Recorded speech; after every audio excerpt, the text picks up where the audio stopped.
Ukrainian forces left a path of destruction in the Kursk operation. AP visited a sized Russian town. Okay, let's read this one. A trail of destruction lies in the path that Ukrainian forces carved on their recent incursion into Russia, blasting through the border and eventually into the town of Sudzha, where Associated Press journalists traveled Friday on a Ukrainian government organized trip. So here we have a damaged monument to Soviet founder Vladimir Lenin stands in a central square in Sudzha, Kursk region, Russia, Friday, August 16, 2024. This image was approved by the Ukrainian Defense Ministry before publication. Yeah, I think it was a good thing that what they did with this statue because this guy doesn't represent good stuff, right? So let's read this one over here. And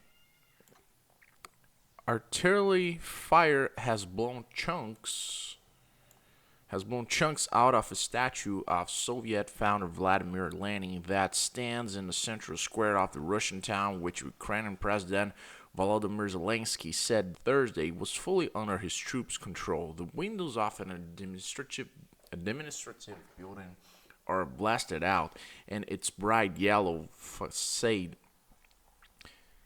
it's scorched and pockmarked with bullet holes.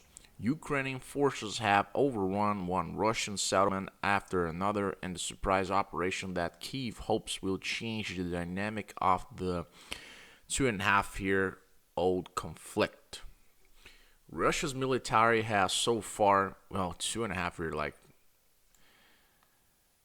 it's been a long time now, right? But let me continue with it. Okay, a bigger image, alright. Russia's military has so far struggled to mount an effective response to the attack on its Kursk region, the largest on the country since World War II. Sudzha, which is 10 kilometers, which is 6 miles from the border, is the biggest town to fall to Ukraine's troops since the incursion began August 6. Evidence of Ukraine's lightning march lines the roads to the town.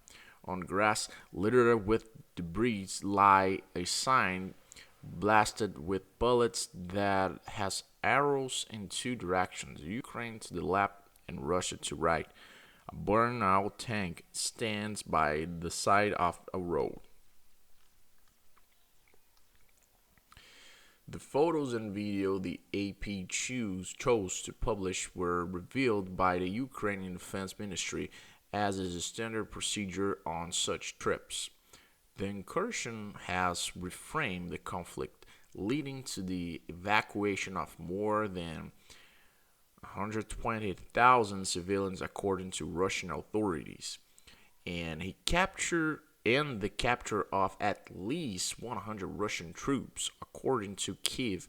It is widely seen as a major moral boost for a country and an army struggling to fend off steady Russian advances more than 2 years after Moscow sent troops into Ukraine.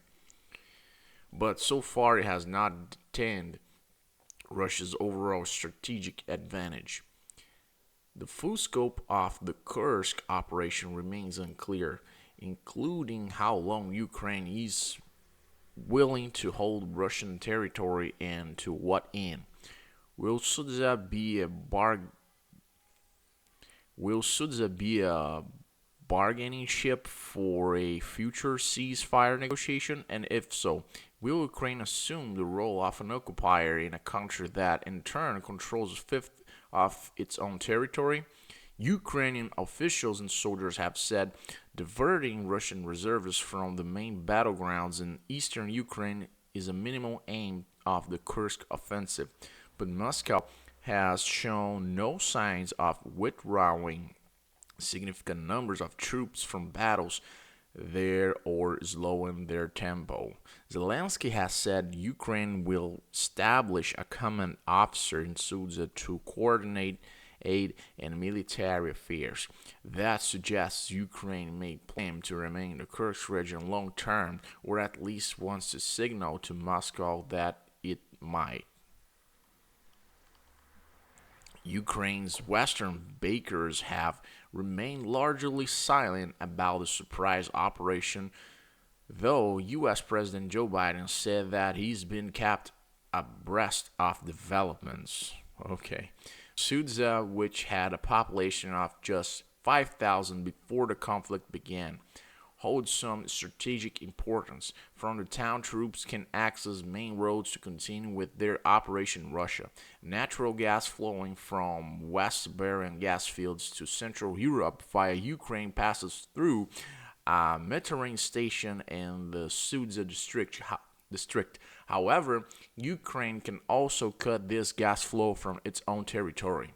In the Russian town on Friday, residents huddle in a school basement as they wonder about their fate. Ukrainian forces push their advance in Kursk. Fighting continues south of Koronevo, a town similar in size to Sudzha that would be important tactical gain. Okay, yeah. That's pretty much it for this one. You all are more informed.